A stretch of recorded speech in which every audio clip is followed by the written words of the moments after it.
You just clicked on the video about this Mae Young action figure. That was your choice, so I'm gonna give you the best damn video about this action figure there is. Originally, technically part of Elite Series 81, but you won't see that marking on the box because it's a collector's edition, exclusive to, I believe, Walmart. Indeed, we have Mae Young, kind of straight out of mostly the Attitude Era time period when she kind of was on WWF television more than the very old school days when she was really a very active women's wrestler. Short little bio on the back. Mae Young was as tough as they come. Competed 9 different decades and had a hand in making the Attitude Era unforgettable. No, you didn't just say that. And she does come with 2 hands, left and right. But let's not get into that. She comes with other accessory stuff too.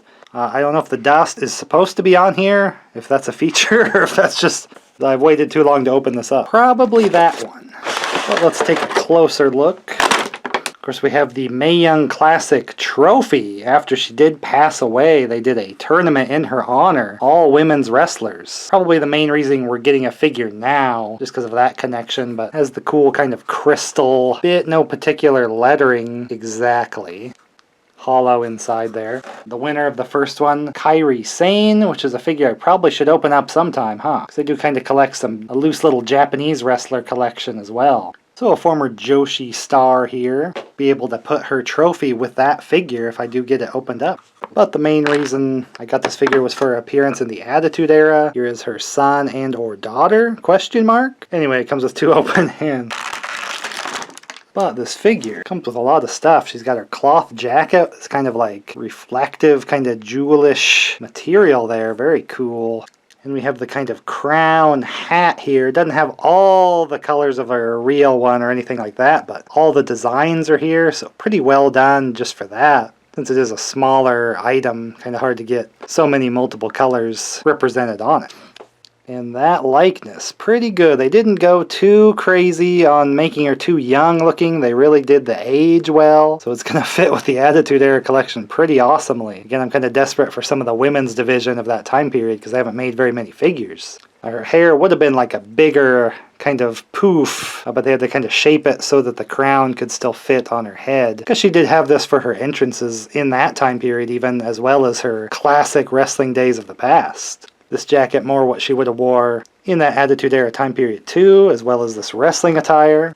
Little crown symbol there. She was Queen Mae Young all those years ago. Even got her tattoos on here. This is a hardcore wrestling granny here, let me tell you. And her boots have her proper little stripes and little crown design on that as well. I believe there's maybe some silver detail missing at the top of her little singlet here. But with all the other accessories and stuff she comes with, still a nicely done attire for her. Of course, I know her best from, of course, the WWF No Mercy game she was in. She had her purple attire in that one, but that was actually her bikini contest outfit that she did, unfortunately, pull the top down during. Anyway, you can pretty easily edit the attire to red to make it more like her wrestling attire that she had at the time. I think they just put her in the purple because that was kind of a famous little scene she was in at that time. It was just always so funny. She was like so overpowered in that game. She had like the Goldberg's jackhammer and Sting's scorpion death drop and a bunch of other like devastating Japanese wrestlers moves and stuff like that. She would eliminate everybody in the Royal Rumble. She had this quick little headbutt, knock everybody out of the ring. We had lots of fun with her in the game just because it was kind of funny. She's still in the ring after all that time, but doing her Bronco Buster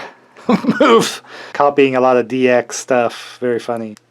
She was often women's champion in my game, and I thought she was in real life. Here on the back of the box, she is holding the women's championship of that time period. So I thought she'd won it, but I guess she never did. The Fabulous Moolah that she was always with was champion during that time. Unfortunately, we probably won't get a Mattel figure of Moolah forever. I do have the old Jax Mae Young figure. I never quite knew where the black attire was coming from, but she did have a good likeness here, but you can see the Mattel one actually is probably a little bit better. And she's in her real ring gear. But this did have a cloth singlet and stuff, kind of like a special little part of that figure. And with the Jax line, that's where you would actually get the Fabulous Moolah figure. But the Jax figures are a little too big for Mattel to fit in size and scale. So I got rid of all my Jax figures, but I kept these just because I just couldn't part with them.